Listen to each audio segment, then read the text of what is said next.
A young black girl named Mia notices a homeless woman, Elizabeth, shivering on a cold day.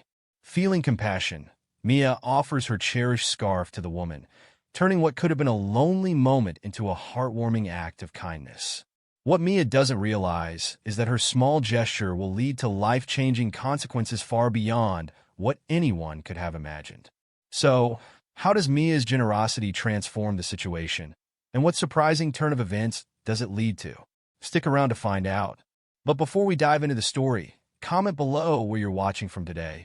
And if you enjoy this tale, don't forget to subscribe. In the quaint town of Willowbrook, where the streets were lined with maple trees and the air always smelled of fresh-baked bread, lived a little girl named Mia. At just 8 years old, Mia had already made quite a name for herself as the kindest soul in town. Her warm brown eyes sparkled with joy whenever she helped someone, and her infectious smile could light up even the gloomiest of days. Mia lived with her parents, James and Tanya, in a cozy blue house at the end of Cherry Lane. Every morning, she would skip down the front steps, her colorful backpack bouncing against her shoulders, ready to spread kindness wherever she went. "Remember, Mia," her father would often say, kneeling down to her level, "a little kindness can change someone's whole day." Mia would nod solemnly, taking these words to heart. "I know, Daddy. That's why I always share my lunch with Tommy, even though he never remembers his." Her mother would chuckle, ruffling Mia's curly hair. "That's our girl, always thinking of others." It wasn't just her parents who had instilled this sense of compassion in Mia. Her grandmother, Nana Rose, was a pillar of the community, known for her volunteer work at the local shelter. Mia idolized her Nana, often accompanying her on her rounds, handing out warm meals and kind words to those in need. On Mia's last birthday, Nana Rose had given her a special gift, a beautiful, hand-knitted scarf in shades of purple and gold. "This scarf is magic, my dear," Nana had whispered, wrapping it gently around Mia's neck. "It has the power to warm not just your body but your heart too. Wear it, and remember to always spread that warmth to others."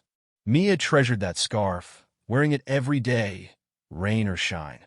She would run her fingers over the intricate patterns, imagining her Nana's love woven into every stitch.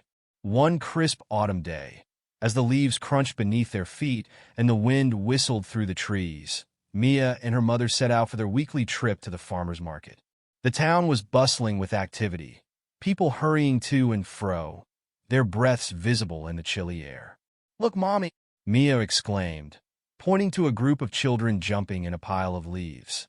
Their laughter echoed down the street, a joyful soundtrack to the morning. Tanya smiled, squeezing her daughter's hand. "It's nice to see people having fun, isn't it?" As they walked, Mia waved to Mr. Johnson, the baker, who was setting out fresh loaves in a shop window. The warm, yeasty smell made her stomach growl. "Can we get some bread, Mommy?" "Please." "Maybe on the way back, sweetie. We don't want the vegetables to get cold while we shop." They passed by the town square, where a group of elderly men were engaged in a heated game of chess. Mia giggled as she overheard one of them accusing another of cheating. "No way, George. That knight can't move like that." The town was full of these little pockets of warmth. Neighbors chatting over fences, kids racing their bikes down the sidewalk, couples walking hand in hand. But as they turned the corner on a maple street, the scene changed dramatically. There, on a bench outside the old library, sat a woman Mia had never seen before. She was hunched over, her thin frame shaking with each gust of wind. Her clothes were tattered and dirty, full of holes that let the cold seep in. A few stringy strands of gray hair peeked out from under a worn-out hat. Mia stopped in her tracks, her eyes wide. "Mommy," she whispered, tugging on her mother's sleeve. "Look at that lady. She looks so cold." Tanya glanced at the woman, a mix of concern and wariness crossing her face. "Yes, honey.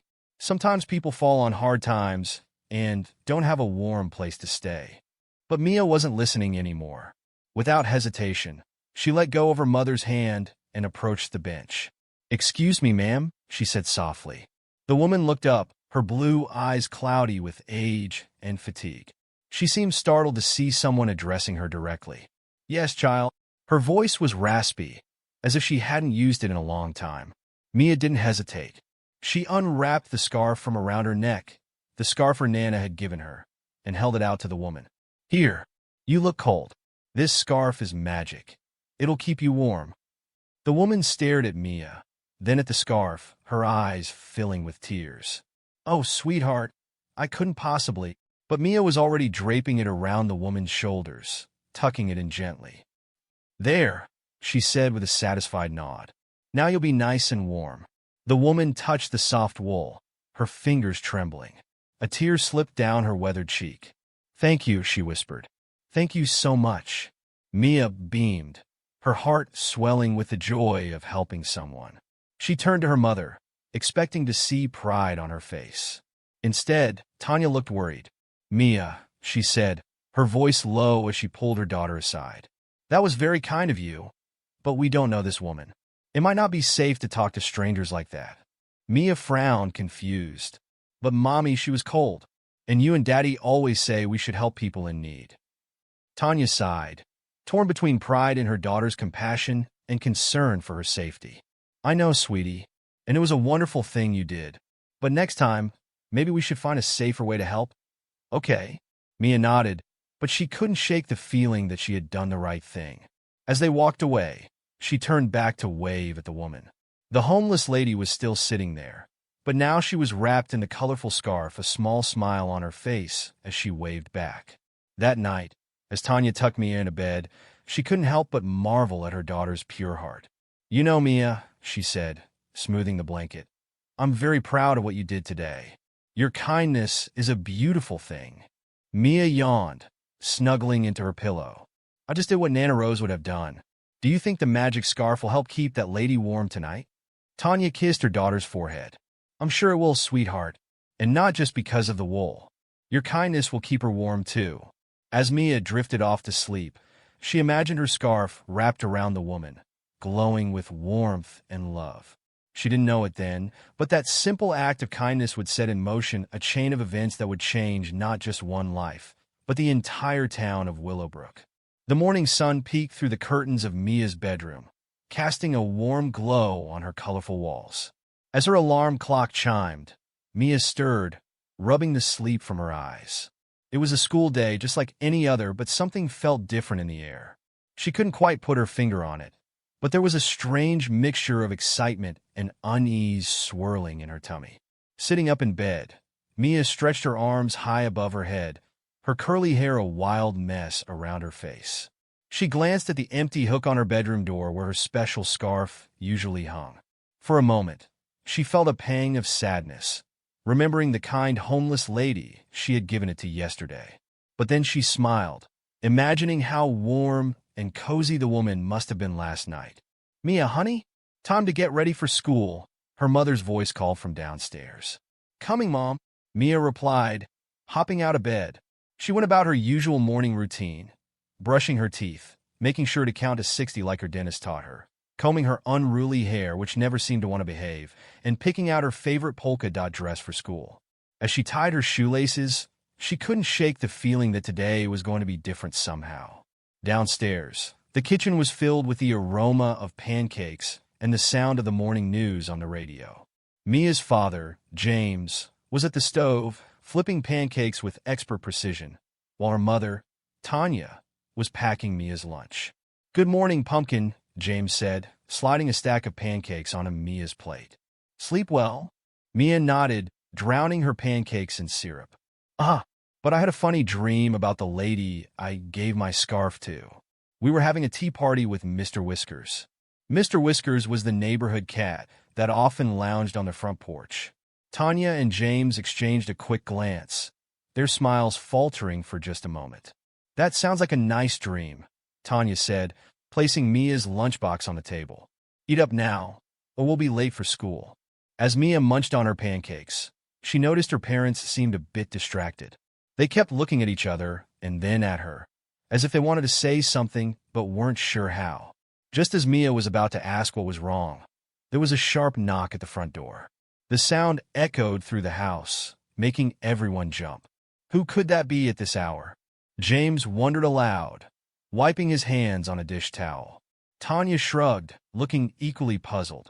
I'll get it, she said, heading for the door.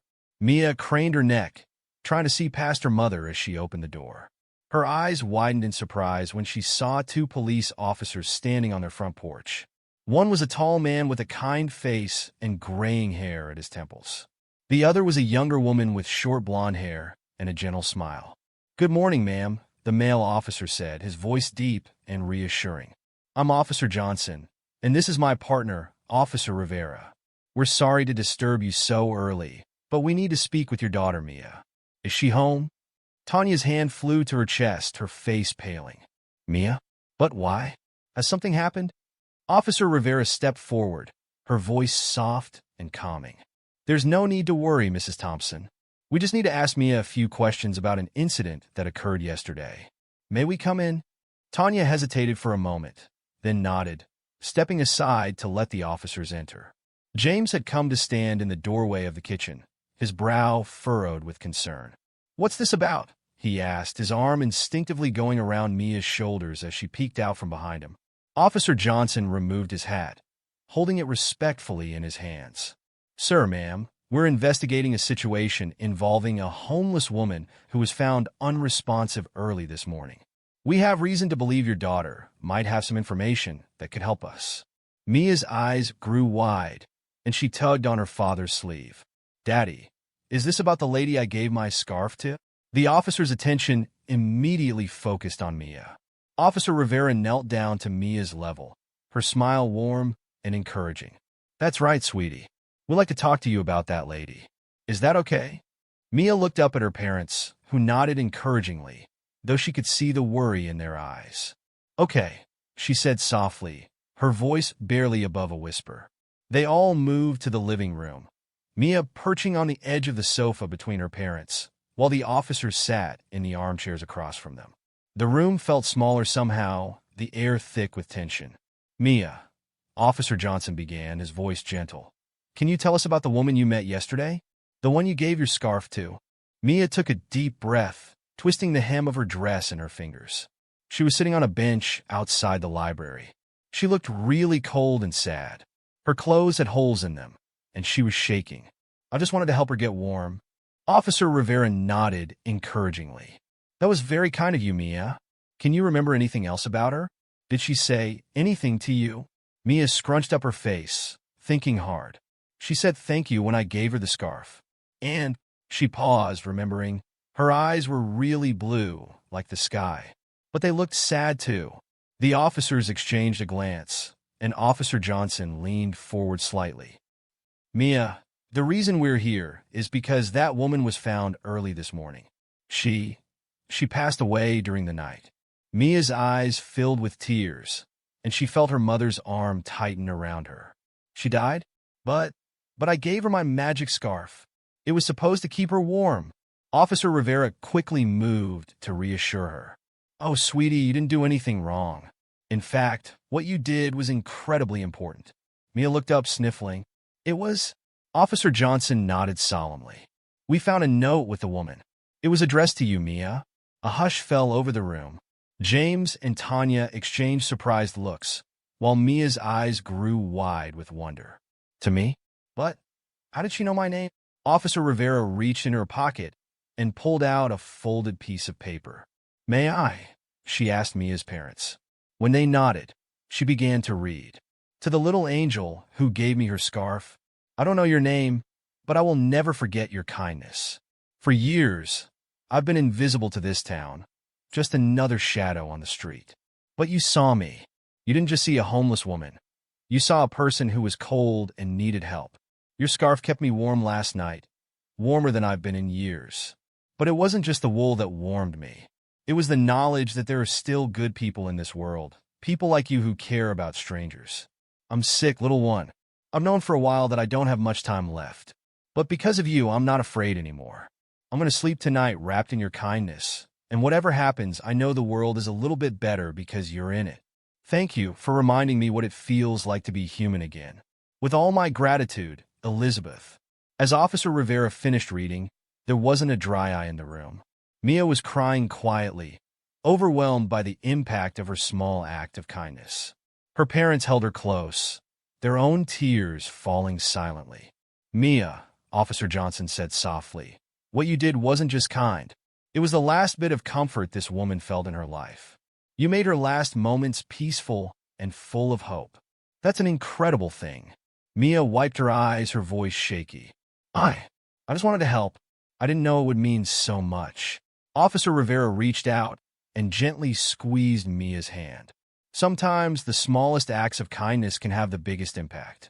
You should be very proud of yourself. As the officers prepared to leave, they paused at the door. There's one more thing, Officer Johnson said. The woman, Elizabeth, she wasn't always homeless. She used to be a well-known member of this community, someone who helped a lot of people before she fell on hard times. Your kindness, Mia, it brought her full circle. It reminded her of the person she used to be. Mia nodded solemnly, feeling the weight of this information. As the door closed behind the officers, she turned to her parents, her eyes shining with a new understanding. Mommy, Daddy, can we do something to help other people like Elizabeth? James knelt down, pulling his daughter into a tight hug. Of course we can, Pumpkin, and we'll start right now. The rest of the day passed in a blur for Mia. At school, she found it hard to concentrate on her lessons, her mind constantly drifting back to Elizabeth and the note she had written. During recess, she sat alone on a swing, gently rocking back and forth as she thought about how a simple act of kindness had made such a big difference. Her best friend, Lily, noticed Mia's unusual quietness and came to sit on the swing next to her. Are you okay, Mia? She asked, her freckled face creased with concern. You've been super quiet all day. Mia looked at her friend, wondering how to explain everything that had happened. Finally, she took a deep breath and told Lily about Elizabeth, the scarf, and the visit from the police officers. Lily listened with wide eyes, gasping and nodding at all the right moments. Wow, Mia, Lily said when the story was finished. That's amazing. You're like a real-life superhero or something. Mia shook her head, blushing. I'm not a superhero. I just did what anyone would do. No way, Lily insisted. Not everyone would give away their favorite scarf to a stranger. You're special, Mia. And I bet you made that lady's last day really happy. As they walked back to class, Mia felt a little lighter. Sharing the story with Lily had helped her process her emotions, and her friend's words made her feel proud of what she had done. That afternoon, as Mia's mother picked her up from school, she noticed a small crowd gathered around the notice board in the schoolyard. Curious, they went to see what was causing the commotion. There, pinned to the board, was a newspaper article with a bold headline, Local Girl's Act of Kindness Touches Hearts. Beneath it was a picture of Mia, taken at last year's school play, where she had starred as a sunflower. Mia's jaw dropped as she read the article. It told the story of her encounter with Elizabeth, praising her compassion and highlighting the impact of her simple act of kindness. The article went on to reveal more about Elizabeth's past, how she had once been a successful businesswoman who had donated generously to local charities before a series of misfortunes left her homeless. As they stood there, other parents and children began to notice Mia. Whispers spread through the crowd, and soon people were approaching her, patting her on the back and telling her how proud they were. You're an inspiration, Mia, Mrs. Rodriguez, her third-grade teacher, said with tears in her eyes. You've reminded us all of the power of kindness. Overwhelmed by the attention, Mia clung to her mother's hand. Tanya, sensing her daughter's discomfort, quickly ushered her to the car. As they drove home, Mia was unusually quiet, staring out the window at the familiar streets of their town. Are you okay, sweetie? Tanya asked, glancing at Mia in the rearview mirror. Mia nodded slowly. Yeah, I think so. It's just, I didn't do anything special, Mom. I just wanted to help someone who was cold. Tanya reached back to squeeze Mia's knee. That's exactly what makes it special, honey. You saw someone in need, and you helped without thinking twice. That's true kindness. When they got home, they found James in the living room, surrounded by stacks of papers and his laptop open on the coffee table. He looked up as they entered, his face breaking into a wide smile. There's my little hero, he exclaimed, scooping Mia up in a big hug. How are you feeling, Pumpkin? Mia shrugged, burying her face in her father's shoulder. Okay, I guess. Everyone at school was making a big fuss. James set her down gently, kneeling to look her in the eye. I know it might feel overwhelming, but what you did was truly special. And look, he gestured to the papers around him. It's inspired me to do something too. Curious, Mia peered at the papers. She recognized some of them as forms from her father's work at the community center. What are you doing, Daddy? James's eyes sparkled with excitement. Well, after the officers left this morning, I couldn't stop thinking about Elizabeth and how many others like her might be out there in our town. So, I've been working on a proposal for a new program at the community center, a shelter and support system for people experiencing homelessness. Tanya gasped, her hand flying to her mouth. James, that's wonderful. Mia looked between her parents, a smile slowly spreading across her face. Really? We're going to help more people like Elizabeth? James nodded, pulling both Mia and Tanya into a group hug. That's right, Pumpkin. And it's all because of you. Your kindness didn't just help Elizabeth. It's going to help a lot of people. As the family embraced, there was another knock at the door. This time, when Tanya opened it, they found Mr. Garrett, the town mayor, standing on their porch. He was a tall man with a round belly and a kind face, known for his booming laugh and love of community events. Good evening, Thompsons, he said, his voice warm and friendly. I hope I'm not interrupting, but I wanted to speak with young Mia here. Mia peeked out from behind her father, suddenly shy in the presence of such an important person. Mr. Garrett knelt down, bringing himself to her eye level. Hello, Mia, he said gently. I've heard about what you did for Elizabeth, and I wanted to come thank you personally. Your kindness has touched a lot of hearts in our town. Mia nodded, not sure what to say. Mr. Garrett continued. I also wanted to let you know that because of your actions, we've decided to do something special. We're going to create a memorial for Elizabeth in the town square, to honor her memory and to remind everyone of the importance of kindness and community. Mia's eyes widened. A memorial? Like a statue? Mr. Garrett chuckled. Well, not quite a statue. We were thinking more of a beautiful bench, with a plaque telling Elizabeth's story and how a little girl's kindness made such a big difference. And, he added with a twinkle in his eye, we were hoping you might help us design it. Mia looked up at her parents, who nodded encouragingly. I'd like that, she said softly.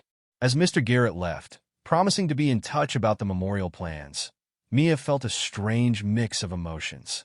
She was sad about Elizabeth, proud of what she had done, and excited about the chance to help even more people.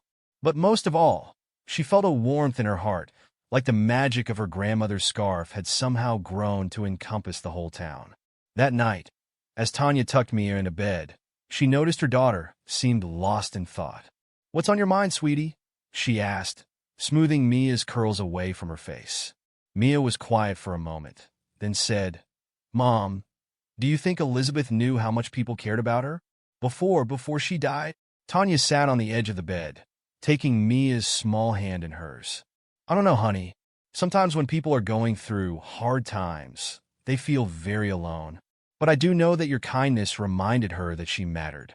And that's a very powerful thing. Mia nodded, her eyes growing heavy with sleep. I wish I could have done more for her. Oh, Mia, Tanya said, leaning down to kiss her forehead. You did something amazing. You showed her love when she needed it most. And now, because of you, Elizabeth's memory will live on, Tanya continued softly. Your kindness has inspired the whole town to be more compassionate. That's a beautiful legacy for Elizabeth, and for you too. Mia yawned, snuggling deeper into her blankets. I'm glad, she murmured, her eyes fluttering closed. I hope Elizabeth is warm and happy now, wherever she is.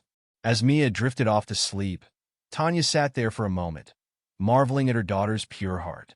She gently tucked the blankets around Mia and quietly left the room, turning off the light as she went.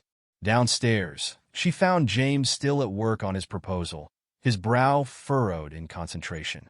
He looked up as she entered the living room, a tired smile on his face. How's our little hero? He asked, stretching his arms above his head. Tanya sank onto the couch beside him, leaning her head on his shoulder. Asleep, finally. She's been through so much today, James. I worry about how all this attention might affect her. James wrapped an arm around his wife, pulling her close. I know what you mean. It's a lot for anyone to handle, let alone an 8-year-old. But Mia's strong, and she has a good head on her shoulders. I think she'll be okay. Tanya nodded, her eyes falling on the scattered papers of James's proposal. Tell me more about this shelter idea of yours, she said, picking up one of the sheets. James's eyes lit up with enthusiasm. Well, I've been thinking about how we can create a comprehensive support system for people experiencing homelessness in our town. Not just a place to sleep, but resources to help them get back on their feet. Job training, mental health support, addiction recovery programs. A real chance at a fresh start. As James continued to explain his vision, Tanya felt a swell of pride. This was why she had fallen in love with him all those years ago. His passion for helping others, his drive to make the world a better place. It was clear where Mia got her compassionate spirit from. It sounds wonderful, James, she said when he finished. But it's going to be a lot of work. Are you sure we can pull this off? James took her hand, squeezing it gently. I think we have to try. After what happened with Elizabeth, after seeing how one small act of kindness from our daughter could have such a big impact, well, it made me realize that we all have the power to make a difference. We just have to be brave enough to try. Tanya leaned in, kissing him softly. You're right, and we'll do it together, as a family. As they sat there, planning and dreaming of ways to help their community, neither of them noticed the soft padding of little feet on the stairs. Mia stood in the shadows of the hallway, listening to her parents talk. A warm feeling spread through her chest as she realized that her simple act of giving away her scarf had set something big in motion. She thought about Elizabeth, imagining her wrapped in the colorful scarf, feeling warm and loved in her final moments. And she thought about all the other people out there who might need help, who might just need someone to see them and show them kindness. Quietly, Mia crept back up to her room. She pulled out her art supplies and a large sheet of paper, and by the light of her bedside lamp, she began to draw. Her crayon moved across the paper, bringing to life her vision for Elizabeth's memorial bench. It would be colorful and welcoming, just like her scarf. And on it, she would write words that she hoped would inspire others to be kind. A little kindness can warm the world. As Mia worked on her drawing, the events of the day replayed in her mind. She thought about the police officers and their kind words, about Mr. Garrett and his proposal for the memorial, about her parents and their plans to help even more people. And she thought about Elizabeth, a woman she had only met for a moment, but who had changed her life in such a big way. Mia realized that even though Elizabeth was gone, her story wasn't over. It was just beginning, really, because now, Elizabeth's memory would live on through the kindness she had inspired in others. And Mia promised herself that she would keep that kindness alive, no matter what. As the first light of dawn began to peek through her curtains, Mia finally put down her crayons. She looked at her drawing with tired but satisfied eyes. It wasn't perfect, but it was full of heart, just like her act of kindness had been. Yawning, she crawled back into bed, clutching her drawing to her chest. As she drifted off to sleep, she whispered a quiet promise to herself and to Elizabeth. I'll keep spreading warmth, just like my magic scarf. I promise. And in that moment, as Mia fell asleep with dreams of kindness and hope swirling in her mind, the magic of her simple act continued to ripple outward, touching hearts and changing lives in ways she couldn't yet imagine. The next morning, as the sun rose over the sleepy town of Willowbrook, there was a palpable sense of change in the air. News of Mia's kindness and Elizabeth's story had spread like wildfire, igniting a spark of compassion in the hearts of the townspeople.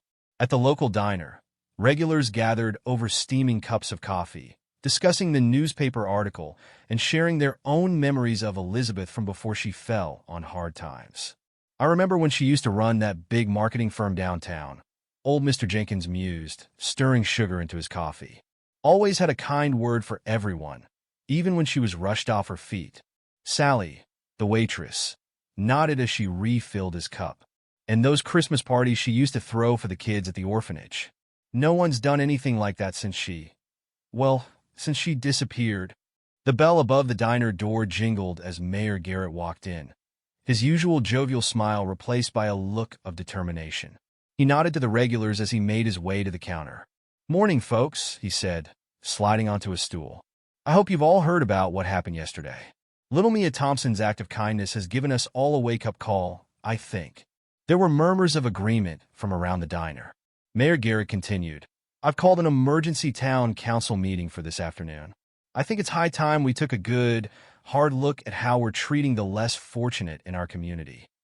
As the mayor spoke, the diner door opened again, and in walked James Thompson, Mia's father. The room fell silent for a moment, then erupted in applause.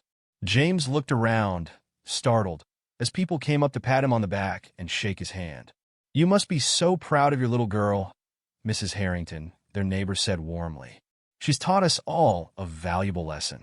James smiled, a mix of pride and humility on his face. "Thank you," he said. "Mia's kindness has inspired us all. In fact, that's why I'm here." He turned to Mayor Garrett. "Mr. Mayor, I have a proposal I'd like to present at the council meeting this afternoon. It's about creating a comprehensive support system for the homeless in our town." Mayor Garrett's eyes lit up. "That sounds like exactly what we need, James. I look forward to hearing your ideas." As James and the mayor huddled together, discussing the upcoming meeting, the atmosphere in the diner was electric with possibility.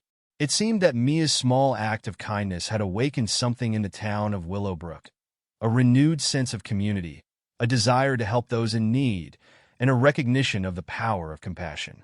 Meanwhile, at Willowbrook Elementary School, Mia was experiencing her own kind of awakening. As she walked into her classroom, clutching her drawing of the memorial bench, she was met with a round of applause from her classmates. Mia blushed, not used to being the center of attention. "3 cheers for Mia," shouted Tommy, a boy who usually spent more time making paper airplanes than paying attention in class. "Hip hip hooray!" The class joined in, their voices ringing out in the hallway. Mia's blush deepened, and she quickly made her way to her seat, trying to shrink into it. Mrs. Rodriguez quieted the class down, but her eyes were shining as she looked at Mia. "We're all very proud of you, Mia," she said softly. "What you did was truly special." As the day went on, Mia found herself bombarded with questions from her classmates. What was the homeless lady like? Was she scared to talk to her? How did it feel to give away her favorite scarf? Mia answered as best she could, but she couldn't shake the feeling that her classmates were missing the point. It wasn't about her being brave or special. It was about seeing someone in need and helping them. It was about kindness, pure and simple. During our class, as the other kids worked on their projects, Mia approached Mrs. Rodriguez's desk. "Mrs. Rodriguez," she said hesitantly, "I have an idea." Her teacher looked up from her grading, smiling warmly. "What is it, Mia?" Mia took a deep breath and unrolled her drawing of the memorial bench. "I was thinking maybe we could do something as a class to help people like Elizabeth." Mrs. Rodriguez's eyes widened as she looked at Mia's drawing. "This is beautiful, Mia," she said softly. Then she looked up, a spark of inspiration in her eyes. "And I think you're onto something. Why don't you share your idea with the class?" Nervously, Mia stood at the front of the room, her drawing clutched in her hands. As she explained her idea, for the class to work together to create care packages for the homeless in their town, she saw the same spark of inspiration light up in her classmates' eyes. "We could put warm socks in them," exclaimed Lily. "And granola bars," added Jake. "My mom makes really good soup," said Sarah shyly. "Maybe she could make some for the packages?" As the ideas flowed, Mia felt a warm glow in her chest. This was what it was all about, not just one person being kind, but everyone working together to make a difference. While Mia's class buzzed with excitement over their new project, across town at the community center, James Thompson stood before the town council, his heart pounding but his voice steady as he presented his proposal. "Ladies and gentlemen," he began, "yesterday my daughter Mia taught us all a valuable lesson about the power of kindness. Today, I'm here to propose a way for us to take that lesson and turn it into lasting change for our community." As James outlined his plan for a comprehensive homeless support system, including a shelter, job training programs, mental health support, and more, he could see the council members leaning forward in their seats, their faces a mix of interest and hope. When he finished, there was a moment of silence. Then Mayor Garrett stood up, a broad smile on his face. "James," he said, his voice filled with emotion, "I think I speak for all of us when I say that this is exactly what Willowbrook needs. You have our full support." The room erupted in applause, and James felt a weight lift from his shoulders.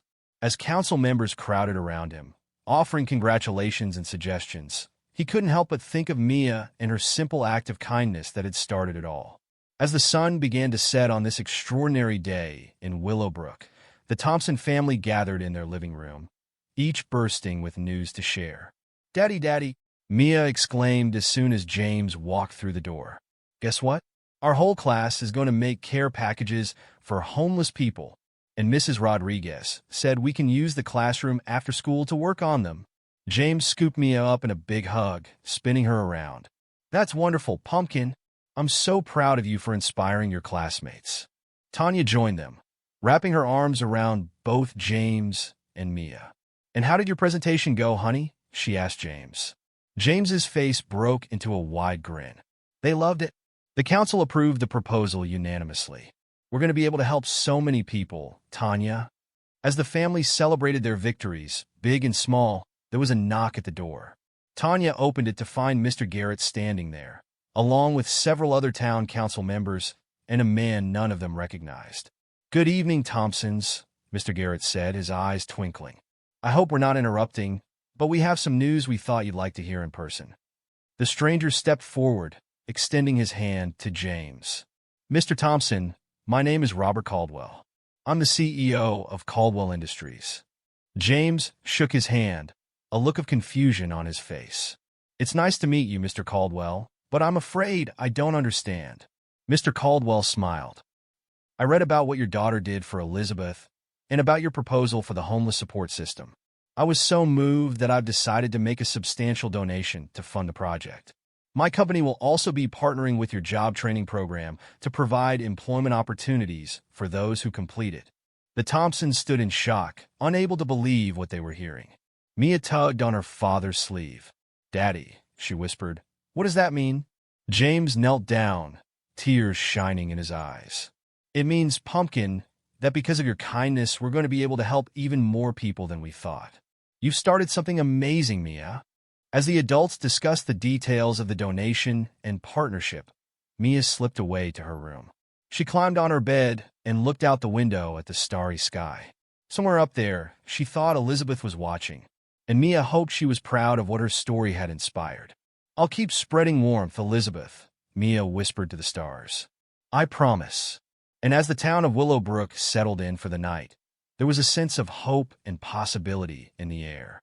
A little girl's act of kindness had sparked a movement, reminding everyone of the power they had to make a difference in the world. It was just the beginning of a new chapter for Willowbrook, a chapter filled with compassion, community, and the magic of a simple act of kindness. As the weeks passed, the town of Willowbrook buzzed with a newfound energy. The impact of Mia's simple act of kindness had spread like ripples in a pond, touching every corner of the community. The once quiet streets now hummed with activity as people came together to support James's homeless initiative and other community projects. On a crisp Saturday morning, Mia stood hand in hand with her parents at the edge of Willowbrook Park. A crowd had gathered for the unveiling of Elizabeth's memorial bench. The air was filled with a mixture of excitement and solemnity as Mayor Garrett stepped up to a small podium. "Friends and neighbors," he began, his voice carrying across the park, "we're here today to honor a woman who, in her final moments, reminded us all of the power of kindness. Elizabeth's story and the compassion shown by young Mia Thompson have sparked a change in our town that I believe will be felt for generations to come." As the mayor spoke, Mia's eyes were fixed on the bench, still covered by a large cloth. She squeezed her mother's hand tightly, a lump forming in her throat. This was all so much bigger than she had ever imagined. "And now," Mayor Garrett continued, "I'd like to invite Mia Thompson to help me unveil the memorial." Mia looked up at her parents, suddenly nervous. Tanya gave her a gentle push forward, smiling encouragingly. "Go on, sweetie. You can do it." With small, hesitant steps, Mia made her way to the front of the crowd. Mayor Garrett held out his hand, helping her up onto the small platform beside the bench. "Ready?" he asked softly. Mia nodded, reaching out to grasp the edge of the cloth. Together, they pulled, and the covering fell away to reveal a beautiful wooden bench. It was painted in vibrant colors, purples, golds, and blues that reminded Mia of her grandmother's scarf. In the center was a small plaque that read, "In memory of Elizabeth Parker, a reminder that kindness can warm the coldest of days, inspired by the compassion of Mia Thompson." Mia's eyes widened as she read the words. She hadn't known Elizabeth's last name until now, and seeing it there made her feel closer to the woman she had only met briefly. The crowd burst into applause, and Mia felt a warm hand on her shoulder. She looked up to see Mrs. Rodriguez, her teacher, smiling down at her with tears in her eyes. "You've done a wonderful thing, Mia," she said softly. As the crowd began to disperse, many stopping to admire the bench or to shake Mia's hand, she noticed a group of people she didn't recognize standing off to the side.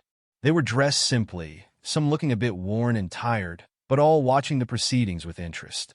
Curious, Mia tugged on her father's sleeve. "Daddy, who are those people?" she whispered. James looked over and smiled. "Those are some of the first people we've been able to help through our new program," he explained. "They wanted to come and pay their respects to Elizabeth. Would you like to meet them?" Mia nodded, suddenly shy, but eager to talk to the people her father's program was helping. As they approached the group, a tall man with graying hair stepped forward. "You must be Mia," he said, his voice gravelly but kind. "I'm Tom. I just wanted to thank you for what you did. Your kindness, well, it's given a lot of us hope." Mia blushed, not sure what to say. "I'm glad I could help," she managed finally. Are you staying in my dad's shelter?" Tom nodded. "I am. And let me tell you, it's making a world of difference. I'm even starting a job next week, thanks to the training program." As Mia talked with Tom and the others, hearing their stories and seeing the impact of her father's work firsthand, she felt a warmth spreading through her chest. This was what kindness could do. It could change lives, give people hope, and bring a community together. Later that afternoon, as the Thompson family walked home from the park, Mia was uncharacteristically quiet. Tanya noticed her daughter's thoughtful expression and asked, "What's on your mind, sweetie?" Mia looked up, her eyes serious. "I was just thinking about all the people Dad's helping and about Elizabeth. It's good that we're doing all this, but it's sad that we didn't help Elizabeth sooner. Before she died." James and Tanya exchanged a look over Mia's head. James knelt down, bringing himself to Mia's eye level. "You're right, Pumpkin. We should have done more sooner. But that's why what we're doing now is so important. We're making sure that there are fewer people like Elizabeth who fall through the cracks." Mia nodded slowly, processing her father's words. I wish I could have known her better, known her story." Tanya squeezed Mia's hand. "I think I might have an idea about that. Why don't we do some research? Maybe we can learn more about Elizabeth's life and share her story with others. That way, we can help people understand why it's so important to help those in need." Mia's eyes lit up at the suggestion. "Could we really do that? Like, make a book about her or something?" James chuckled, ruffling Mia's hair. "That's a great idea, kiddo, and I bet a lot of people will be interested in reading it. Why don't we start working on it tomorrow?"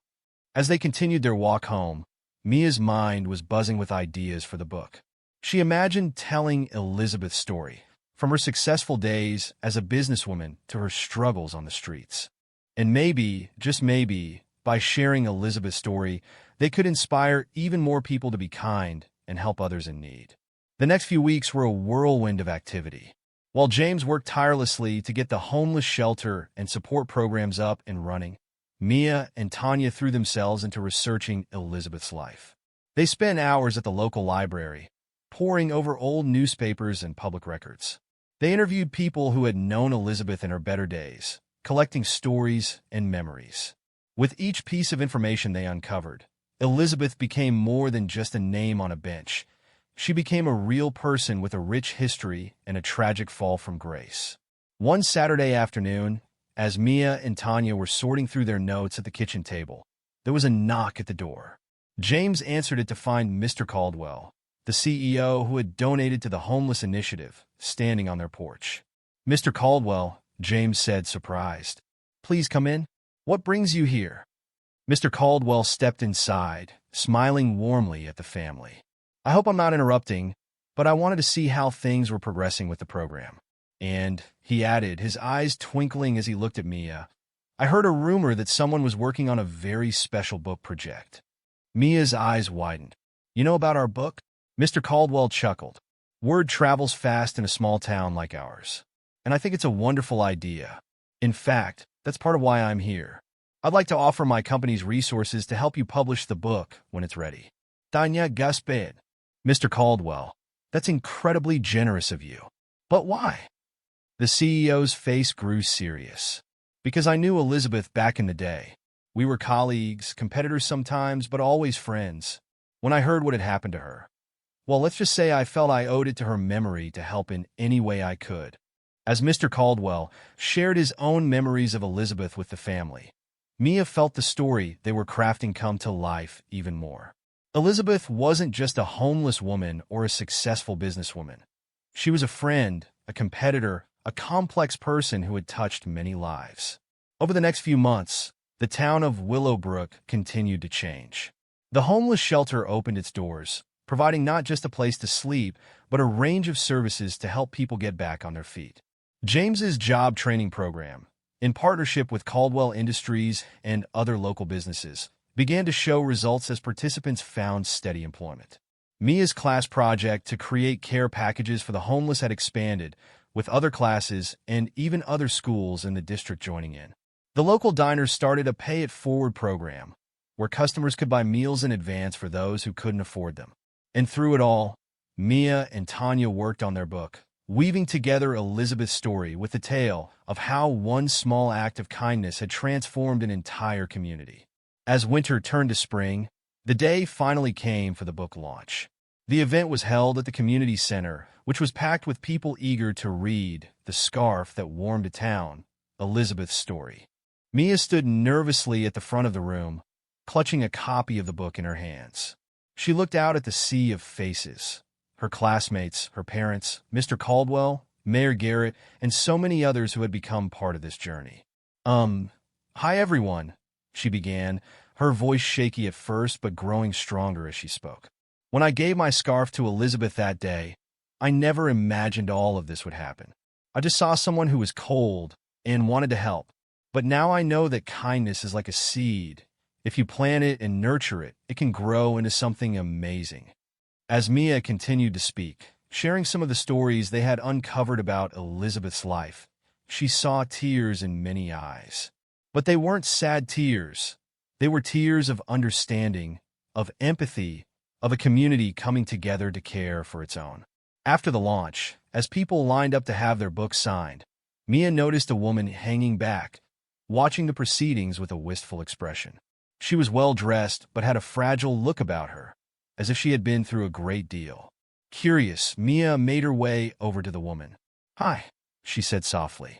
"Did you know Elizabeth?" The woman startled slightly, then gave Mia a sad smile.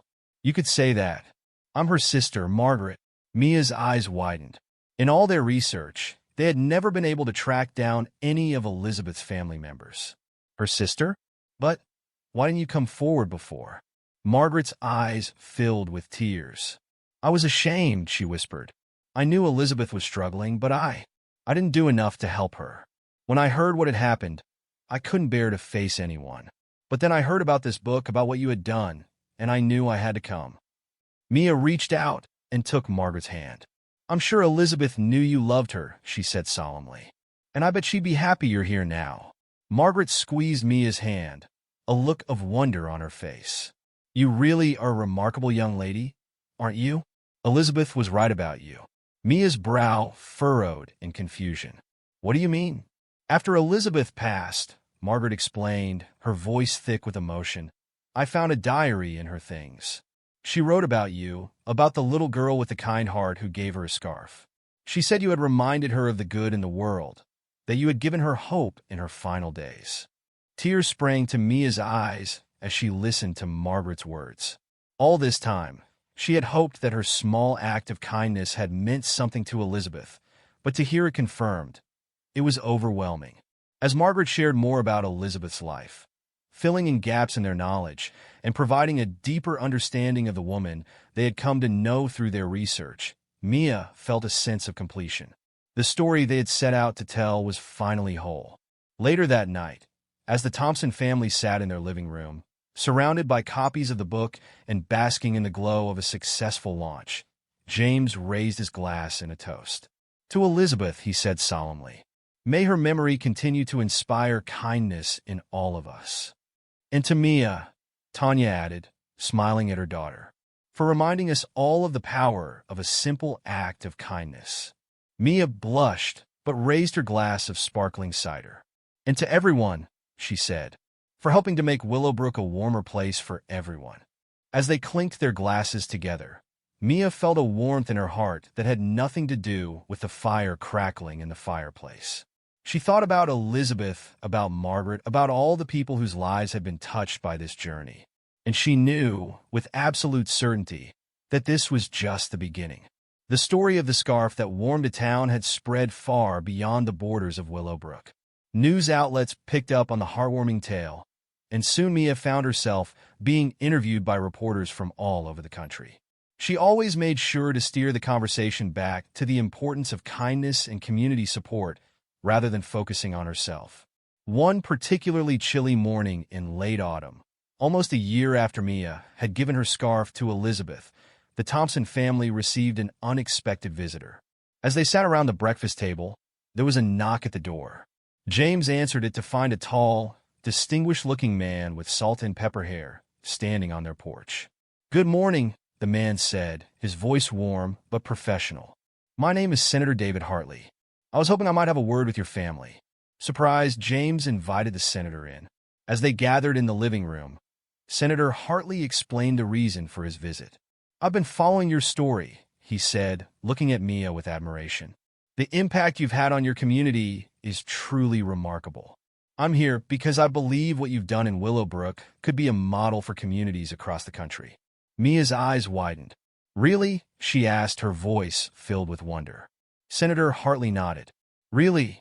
I'm working on a bill to increase funding for homeless support programs nationwide, and I'd like to include elements of what you've done here as part of that legislation. With your permission, of course."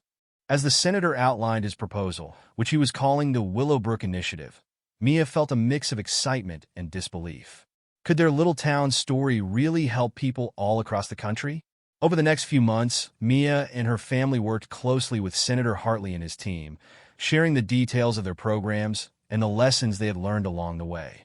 Mia even had the opportunity to travel to Washington, D.C. to speak before a congressional committee about the importance of compassion in addressing homelessness. Standing at the podium, looking out at the rows of serious faces, Mia felt a moment of nervousness. But then she remembered Elizabeth and all the people they had helped in Willowbrook, and she found her voice. "Homelessness isn't just about not having a place to live," she said, her clear voice ringing through the chamber. "It's about losing your place in the community, about feeling invisible and forgotten. What we've learned in Willowbrook is that by showing kindness, by really seeing people and valuing them, we can help them find their way back." As Mia continued to speak, she could see the legislators leaning forward in their seats, truly listening. And she knew that Elizabeth's story, their story, was touching hearts and changing minds. Back in Willowbrook, the community continued to flourish. The homeless shelter had expanded, now offering transitional housing and a wider range of support services. The job training program had become so successful that other towns were sending people to learn from their model. But perhaps the most significant change was in the way people treated each other. The spirit of kindness that had been sparked by Mia's simple act had taken root and grown. Neighbors looked out for each other more. Strangers smiled and chatted on the streets, and there was a palpable sense of warmth and community wherever you went. One day, as Mia walked home from school, she passed by Elizabeth's memorial bench in the park. She often stopped there to sit for a moment and reflect, but today she noticed someone else already sitting there, a young woman looking tired and a bit lost. Without hesitation, Mia approached the bench. "Hi," she said softly. "Is everything okay?" The woman looked up, startled. "Oh, I'm fine," she said quickly, but Mia could see the worry in her eyes. Mia sat down next to her. "I'm Mia," she said, "and it's okay if you're not fine. Sometimes people need help, and that's okay too." The woman's eyes filled with tears. I lost my job," she whispered. "I don't know what I'm going to do. I can't pay my rent, and I'm afraid I'll end up on the streets." Mia reached out and took the woman's hand. "You're not alone," she said firmly. "We have programs that can help you. Would you like me to show you where to go? The woman nodded, a glimmer of hope appearing in her eyes. As Mia led the woman, who introduced herself as Sarah, to the community center where her father's programs were headquartered, she couldn't help but feel a sense of déjà vu. It was almost as if she was retracing the steps that had started with giving her scarf to Elizabeth. But this time, she had so much more to offer than just a piece of clothing. You know, Mia said as they walked, this bench where I found you? It's dedicated to a woman named Elizabeth. She taught me that sometimes all it takes is one small act of kindness to change someone's life. Sarah listened intently as Mia briefly recounted Elizabeth's story and how it had transformed their town. By the time they reached the community center, Sarah's eyes were shining with a mix of tears and hope. James was surprised to see Mia walk in with a stranger, but one look at his daughter's determined face told him all he needed to know. He greeted Sarah warmly and listened to her story with compassion. You've come to the right place, Sarah, James assured her. We have a program that can help you get back on your feet. Let's start by finding you a safe place to stay while we work on job placement. As James and his team worked with Sarah, Mia sat in a corner of the office, watching the process unfold. She marveled at how smoothly everything ran now, how many resources they had at their disposal to help people in need. It was a far cry from that cold day when all she had to offer was a scarf. Over the next few weeks, Mia checked in on Sarah's progress regularly. She was thrilled to learn that Sarah had been placed in a transitional housing unit and was excelling in a job training program for administrative assistants. One afternoon, as Mia was helping Sarah move into her new apartment, a small but cozy place she could now afford thanks to her new job, Sarah turned to her with tears in her eyes. Mia, she said, her voice choked with emotion, I don't know how to thank you. If you hadn't stopped to talk to me that day on the bench, I don't know where I'd be now. Mia smiled, remembering Elizabeth. You don't have to thank me, she said softly. Just promise that when you're back on your feet, you'll find a way to help someone else. That's how we keep the kindness going. Sarah nodded solemnly, pulling Mia into a tight hug. I promise, she whispered. As spring turned to summer, news came that the Willowbrook Initiative had passed in Congress. Senator Hartley called the Thompson family personally to share the good news. This is going to change lives all across the country, he said, his voice filled with excitement. And it all started with a little girl and her scarf. Mia, you should be very proud. The town of Willowbrook decided to celebrate this achievement with a community-wide kindness festival. The main street was closed off to traffic, filled instead with booths showcasing various community initiatives and local businesses that had joined in the spirit of giving back. Mia wandered through the festival, marveling at how much had changed in just over a year. She stopped at a booth where her classmates were collecting donations for care packages, remembering how it had all started with their small class project. As she helped sort through the donations, she overheard a conversation that made her pause. Did you hear? One woman was saying to another. The Caldwell Foundation is starting a scholarship program for homeless youth. They're calling it the Elizabeth Parker Memorial Scholarship. Mia's heart swelled at the news. Elizabeth's legacy was continuing to grow and touch lives in ways she could never have imagined. As the day wore on, Mia found herself drawn back to Elizabeth's memorial bench. She sat down, running her hand over the smooth, sun-warmed wood, tracing the letters of Elizabeth's name with her fingers. I wish you could see all of this, she said softly, imagining Elizabeth sitting beside her. I wish you could know how many lives you've touched. I think she knows, came a voice from behind her. Mia turned to see Margaret, Elizabeth's sister, standing there with a gentle smile on her face. Margaret sat down next to Mia, both of them gazing out at the festival happening around them. You know, Margaret said, Elizabeth always believed that people were inherently good, that they just needed a reminder sometimes. I think you've given the whole world that reminder, Mia. As they sat in comfortable silence, Mia noticed a group of people gathering nearby. She recognized some of them from her father's programs, people who had been helped and were now volunteering to help others. They were setting up what looked like a large bulletin board. Curious, Mia and Margaret walked over to investigate. The board was titled Ripples of Kindness and was covered in colorful post-it notes. What's this? Mia asked one of the volunteers. It's a kindness chain, the woman explained. People write down acts of kindness they've experienced or performed, and we connect them to show how one kind act can lead to another. Mia's eyes widened as she read some of the notes. Someone paid for my groceries when I was short on cash. I used the money I saved to buy school supplies for a struggling family. A stranger helped me change a flat tire. I was inspired to volunteer at a local nursing home. The community center helped me find a job. Now I'm mentoring at-risk youth.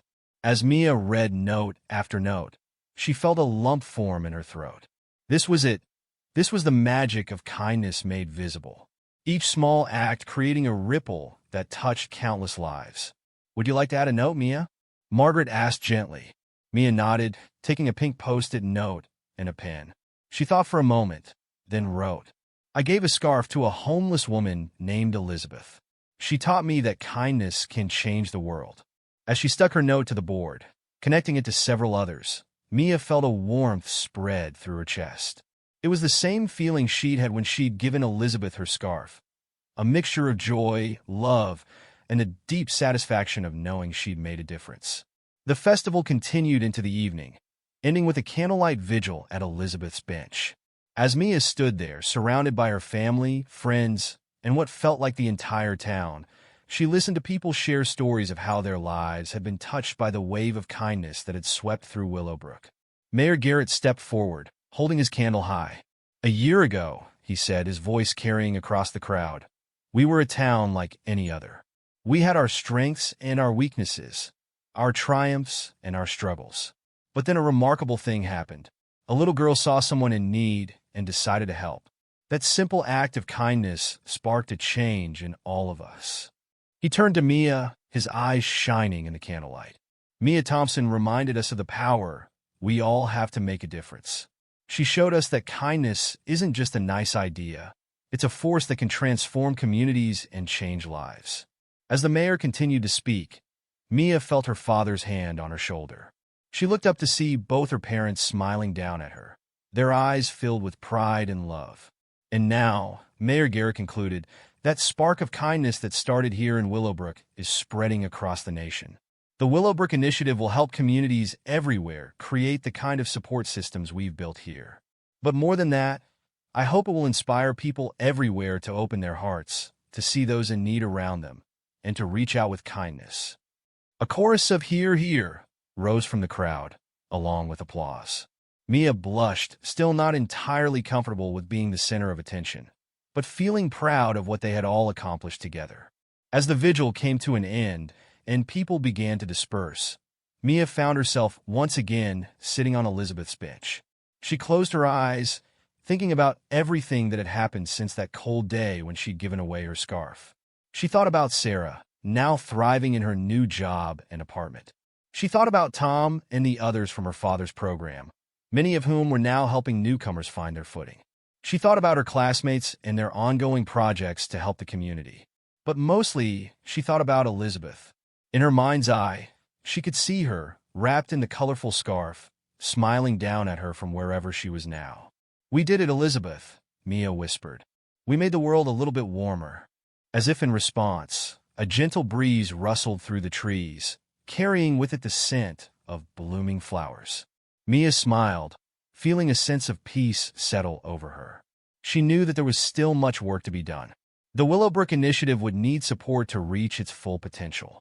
There would always be people in need of help, always be opportunities to spread kindness. But now Mia understood something fundamental.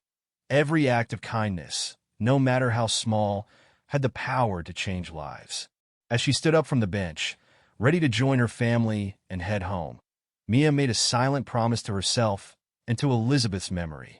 She would continue to spread warmth and kindness wherever she went. She would help others see the power they had to make a difference. And she would always remember that sometimes the simplest acts of compassion could spark the most profound changes. With one last look at the bench, Mia turned and walked towards her waiting family, her heart full of hope for the future. The story of the scarf that warmed a town had become so much more. It was now the story of how kindness could warm the world, one heart at a time. And as Mia Thompson, the little girl with the big heart, walked hand in hand with her parents under the starry sky, She knew that this was not the end of the story, but just the beginning of a lifetime dedicated to spreading warmth and kindness to all those in need. What would you have done if you were in Mia's position and saw someone shivering in the cold? Would you have offered your scarf, or would you have hesitated? If you enjoyed this story, please consider subscribing to my channel. I put a lot of time and effort into crafting these meaningful narratives, and your support truly means the world to me. Thank you for being a part of this journey,